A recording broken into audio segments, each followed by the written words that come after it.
This evening I'm out collecting some seeds from a few of my different garden plants to have vegetable seeds for next year.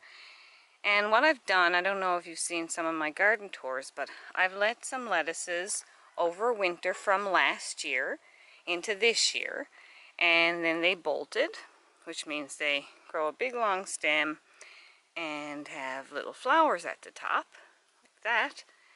And it's coming on fall now. It's August. And now they're going to seed. So I've already removed a lot of the seed heads.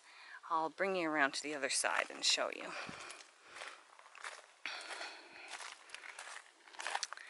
So what you're waiting for is for when most of them get fluffy like this, and then inside of that fluff, it's just the same as a dandelion pretty much. You'll pull on that fluff and out come the lettuce seeds inside each one of these.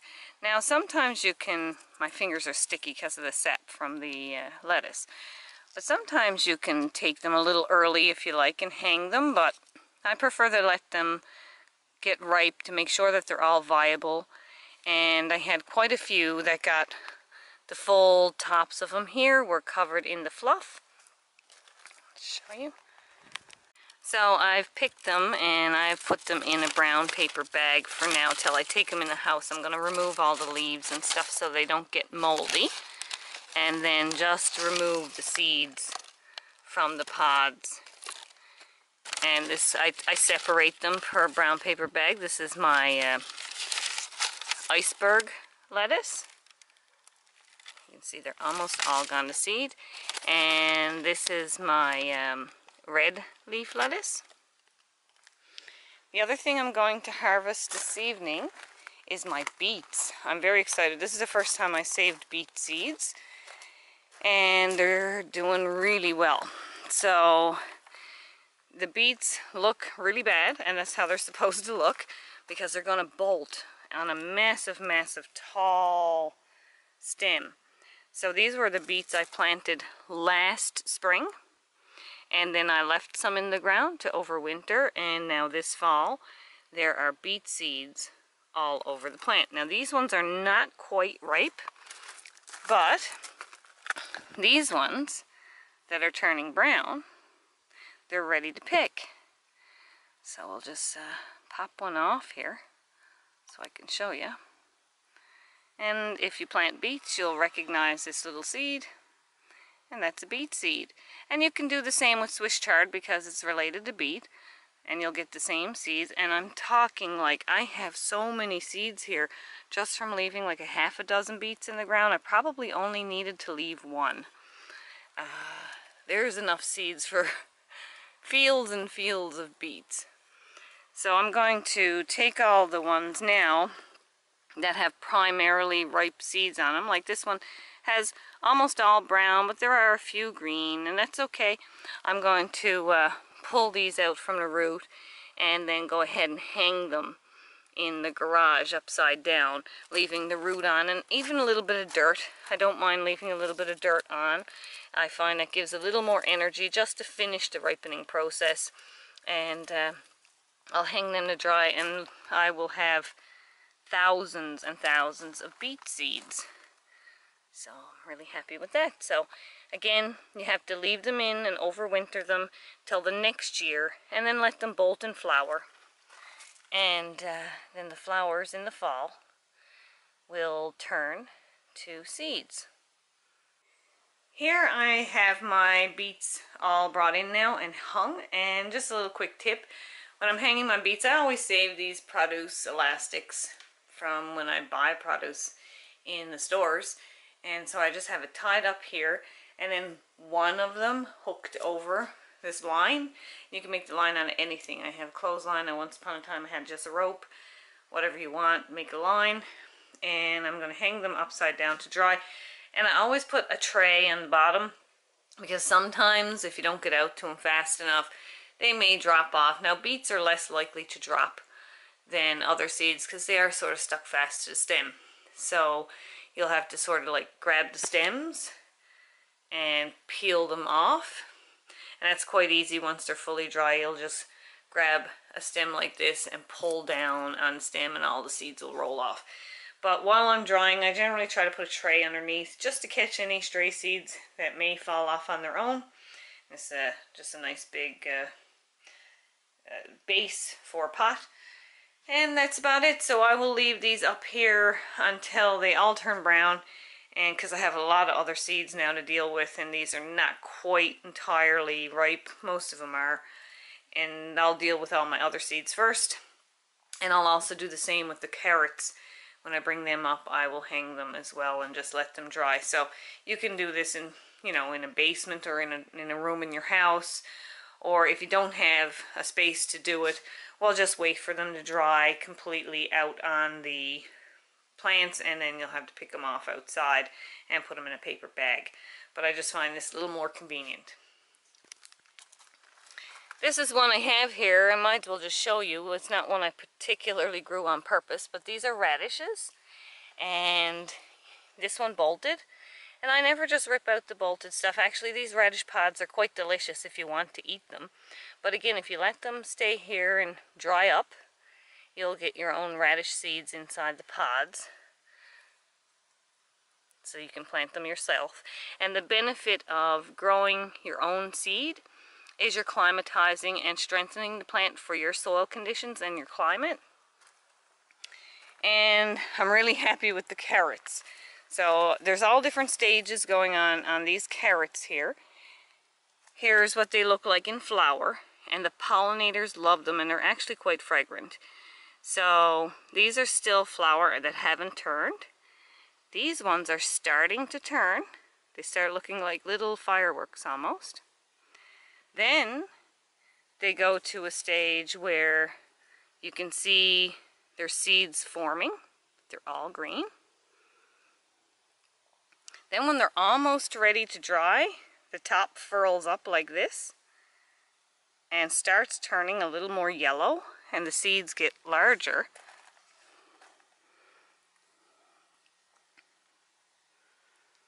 So I would say, depending on the conditions, if we have some dry sunny weather for another week, I will then have thousands and thousands of carrot seeds. So I'll be able to even give some carrot seeds away because I'll have so many. And that was just from, actually what happened here is I planted this crop late in the year, and these carrots didn't form for last year's harvest, so I left them in instead of just clearing them all out. And now this year they bolted right away. Now a few people have asked, when they bolt, can you still eat the carrot? No, not really. There's no reason you could really want to eat the carrot because it really turns woody. I don't know if there's one I can show you, but it turns very hard and woody. I suppose if you were really determined to eat it, you could possibly put it in some stew or something. But like here with this radish, you can see the root didn't actually develop. It bolted first, and that's why I have the seed pods here. And it's not very edible. I mean, it's just solid. Here's another one that bolted that did form a radish, but this radish is so incredibly hard. It's not really that fit to eat. So that's my veggie seeds, and I'm trying to remember now, there's a few seeds that I didn't put in my last seed collecting video, which is a very popular video. If you haven't watched it already, I will link it in the description box below, and I'll link it here now up in the corner here, so you can go and see that seed collection video. So I can't really remember, so excuse me if I repeat some seed collecting, but I'm just going to walk around and show you what's in seed and how to collect seed, and it's pretty much the same for every plant. Now I know somebody asked me about collecting seed to shepherd's purse, and this one's quite easy. These are ready for seed right now, and they grow these little heart-shaped seed pods at the top, and each one of these seed pods contain small seeds. I'll just open one up here. So if you open it up, they're very, very minuscule seeds inside of there. I don't even know if you'll focus on them. Little brown seeds. So the best thing to do with these is get your brown paper bag and put the brown paper bag over the top and then cut it off and drop it into the brown paper bag, because you may lose some of these very, very tiny seeds. And that's how you collect shepherd's purse. You can find this oftentimes, well, here in Newfoundland, you can find it in some like field areas and in the wild. And so if you want to collect some seed to grow in your own garden, just wait for them to turn brown like this. And it's always best to collect seed on a dry day. Try not to collect them if it's been raining or they're damp, because they will tend to get moldy. But if you have absolutely no choice, you see something and you can't get back to it on a dry day, if you are going to collect it on a wet day, be sure to put it in a brown paper bag, and when you take it home, lay it out on a paper towel or something in a dry area, and wait for it to thoroughly dry before shaking the seeds out into a packet, because your seeds will get spoiled if they get moldy. So someone mentioned about geranium seeds, and these are ready to go to seed. I hate the smell of geranium, sorry, so I don't want to touch them too much. So you want to wait for them to get completely brown, and it takes a little bit of time. So once they're fully brown, you'll see there's like a middle spike where the flower came off, and then up inside here, I'll just pull these out a little bit. Up inside that spike, they're starting to fall off on my finger here, are little tiny seeds. Here we go, those are the seeds in there. So if you pull the spike out, the seeds will be attached to the top. But again, the best way to do it is just nip off the flower heads into a paper bag and shake them around, and they will fall loose into your paper bag, and then you can have geranium seeds. If anyone nearby you is growing geraniums, I'm sure they won't mind you collecting some seeds. Just ask, because these produce quite a lot of seeds and they're quite easy to grow from seed. The other thing I have here is gold flame spirea. Now these have the little purple flowers at the top, and these purple flowers are going to seed. So the clusters, each cluster has like, almost looks like little nutlets. There's like 4 seeds from where every one of these tiny individual purple flowers, this is a cluster of flowers, so there's little tiny individual flowers here, and each little individual flower has a cluster of 4 to 5 seeds inside. Those are those there. Here we go. And the easiest thing to do, these produce a ton of seed, like there's seed everywhere. So the easiest thing to do again is just cut the flower head off and pop it down in a paper bag and shake them around when they're dry, and then you'll have the gold flame spirea. And even though this is a shrub, this grows incredibly well from seed. It reseeds itself all through my driveway, and I usually have to go pull them up. And the same goes for any spirea. I have a regular spirea here, and as you can see, there's it in flower, and the seeds are very much the same when it goes to seed. So it's an easy way to grow your own shrubs. You will grow spireas the first year from seed. They'll be quite tiny, but you can expect them to get a nice size like this after about the 3rd year. Here we have mallow, and so where the mallow flower was growing, again, it's always look to where the flower was growing. So when the flower dies back, you get these little green pods, and then those little green pods will start turning brown. And when they turn brown like this, it's time to pick them off. And that's a little paper coating. Inside there's like a little wheel of seeds. I'll probably break it up here trying to do this in the camera. There's a little wheel of seeds in here, quite a lot in each pod. And they're little fuzzy seeds. Here we go. And this is a perennial white mallow. So just a few seed pods popped off of these and put into a paper bag. will grow a lot of mallow plants. And I mean, seeds can get quite expensive, so you can package them up, share them with other people, or if you're moving, you can keep some of your plants this way rather than digging them up, so you can replant them in another area. So just be sure that you label them. So when I put them in the paper bag, if I don't have a chance to getting to sorting the seeds right away, I generally write on the paper bag the date that I collected them and the variety that I collected. And sometimes I'll just add a little bit of information, like whether it's a perennial or an annual, and where it likes to grow, like sun or shade. Like, especially if you're collecting things out in the wild, take notice to the surroundings and where it was growing, the soil conditions. You may want to make a couple little notes on your paper bag so that you can have some idea of the best growing conditions for it when you plant it later on. Just as a little bonus for you, I'll insert a video on how I spored these mushrooms throughout my property, chanterelles, and I'll just put that in here now so you can see how you can also take some chanterelles back to your own property and grow them as well. I'm quite excited about the success I've had in sporing chanterelles around my own property, since all my wild picking spots are getting picked out. So what I've been doing is just essentially bringing home some chanterelles. Pick this one here. And we had a little rain spider there and a slug.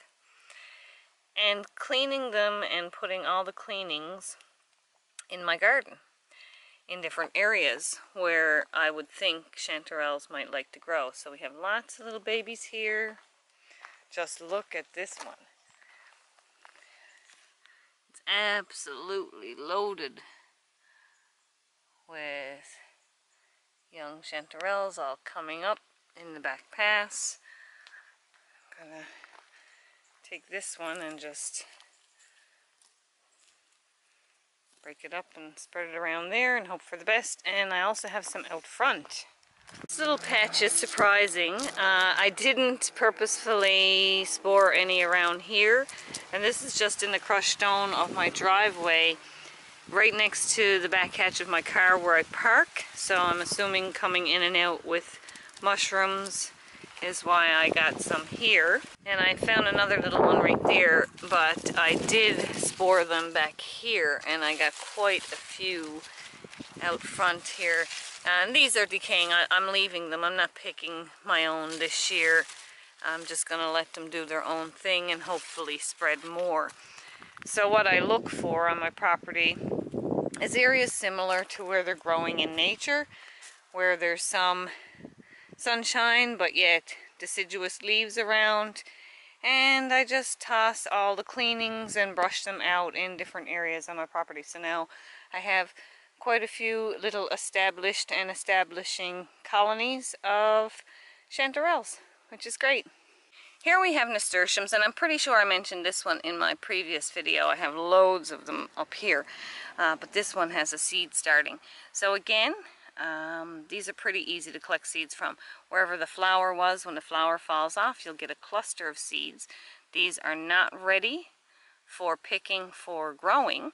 However, you can also eat the seeds, so you can have these for pickling and you can put them in salads. But if you want to wait a little while until they start turning brown, then try not to pick your seeds green like this, because they may or may not be viable. It's best to wait for them to at least start turning brown on the plant. So these are not quite ready, but they're getting full size, so they should start turning brown soon. Well, we got peas here, and that one's a no-brainer. I'm sure most of you know that to collect seeds from peas, you leave some of your favorite peas, the best ones, the earliest ones, or the largest ones on the vine, and let them completely swell and dry out and fill up with peas. And then when you pop them open, you can dry the peas and have those for your pea seeds for next year. And the last one I'm going to show you in this seed saving series is roses. And I've had incredible luck growing roses from seed. My husband actually collected the initial seeds from these roses in a center median on the highway and brought them home to me.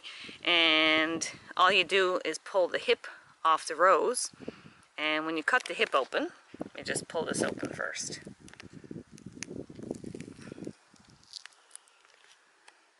So I'm just pulling the hip open. They are loaded with seeds.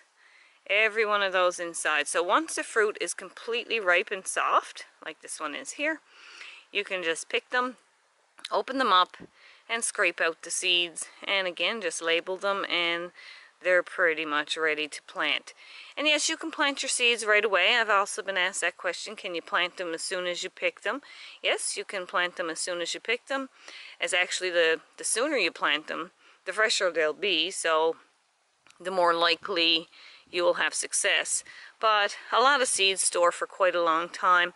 I generally store my seeds in a cool, dry place. I wait until they're thoroughly dry, make sure there's no dampness. I put them in little labeled bags and then store them in a cool, dry, and dark place. And I've had success with even keeping things like parsnip seeds for many, many years, although they say the viability rate goes down quite a bit after the first year. But I had 11 heirloom parsnip seeds given to me, and I had them for, I don't know, 12 years maybe, and every one of them germinated. So, you know, if you keep them in a cool, dark, and dry place, your seeds should last quite a while. But of course, the fresher they are, the better chance you'll have for germination. You'll keep that germination rate up. So if you want to plant roses, you can go along and collect the hips from wild roses. You don't have to be digging up and destroying plants in the wild. Great time of the year to take the kids out too and start doing some seed collecting. It's a fun activity, and it's great. You know, you label them and you bring them back and you can plant them in your garden. It's a great way to get native plants incorporated into your garden, and it's really not a lot of mess or fuss, just collecting seeds from the flower heads and the fruits and bring them home. So I hope you enjoyed this other little episode of collecting seeds around your garden. And if you do have any questions or there's more plants you would like for me to show you how to collect seeds from, they're all pretty much the same. Seeds will always be produced inside a fruit or where the flower has fallen off. So you just have to look, and sometimes you just got to explore a little bit and check out the plant, and generally you'll find seeds in there. And like I said, do make sure that they are coming to ripening. Like, don't pick them too early when they're really green. You'd have a lot less success that way. So wait until the fall and wait for a dry day, and you'll have the most success on collecting your seeds. So check out the other video if you want to see more seed collecting, and I hope you enjoyed, and good luck with your gardens.